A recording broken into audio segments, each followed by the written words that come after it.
team has since been released and intends to continue their evacuation operations.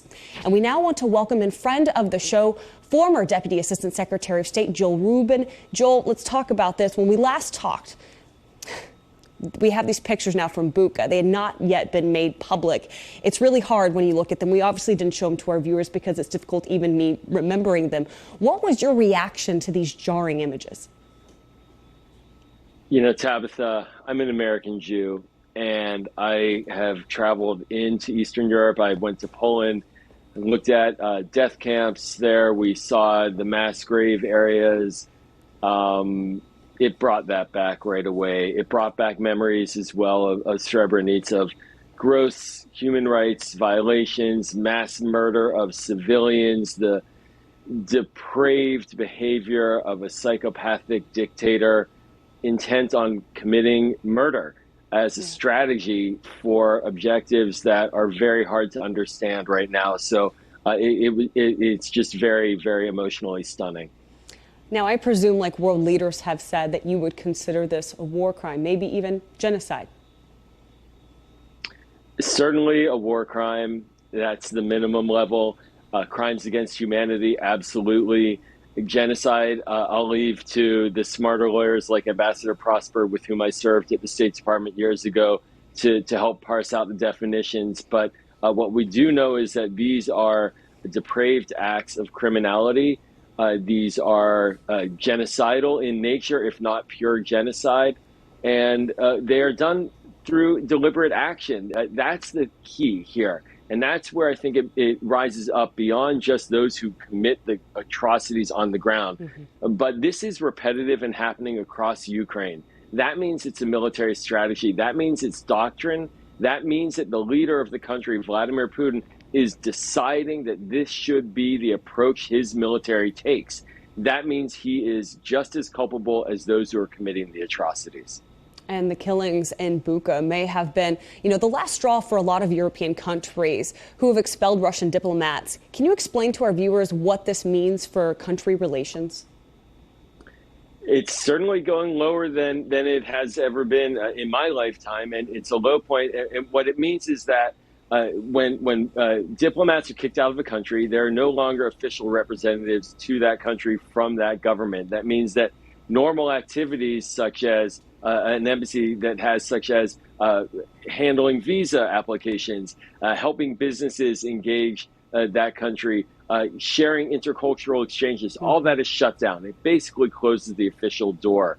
And that puts Russia in a freeze around the world. It puts Russia out, isolated, and excommunicated, quite frankly, from the civilized countries of the world who do not accept this behavior.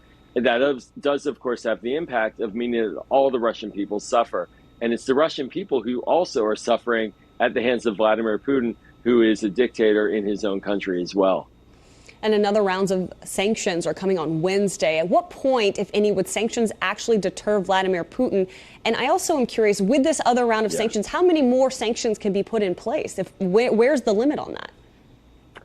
Well, Tabitha, it's a great question. Look, this is a massive economy. Russia's economy was the 11th largest in the world prior to this invasion. And there are a lot of targets for sanctioning. There are going to be more sanctions on particular sectors of the Russian economy. The defense sector has been a target. The financial sector, the banking infrastructure, that was targeted. The big one is the energy infrastructure. Russia earns about $350 billion a year. It's anticipated for this coming year from energy receipts, revenues, and how to get at that. That's the real magic bullet that countries are looking at right now. And we see in the near term, it's painful, as we're experiencing here at home, certainly for Europe as well. In the long run, there are solutions out there, but that is really where the money dries up, and that's still waiting. And we see the United States, we're taking some actions on that. But the energy sector is the real big next phase after the sanctions that we're seeing rolled out this week. And the United States is doing another thing. They're pushing for Russia to be suspended from the Human Rights Council. How likely is that to happen? And if it does, what exactly will that mean?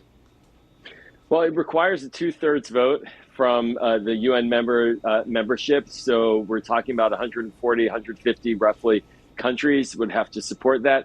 That's a special body in the UN. It's a subset of the UN General Assembly. It's the body that makes up policy on human rights. And it's one of these gross paradoxes of the United Nations system that every country, even human rights violators, can sit on that council. We've had Syria on that council, North Korea on that council in the past. So it has a tricky track record, to say the least. But by kicking Russia off that would be a clear moral sign from the United Nations that Russia is a pariah and that its behavior is unacceptable. Keeping it on would, in a way, give a pass to Russia for its behavior. So this is going to be a test of the UN system and of American diplomacy at the United Nations. Joel Rubin, as always, thank you for coming on and thank you for explaining. Thanks, Tabitha. We'll be right back.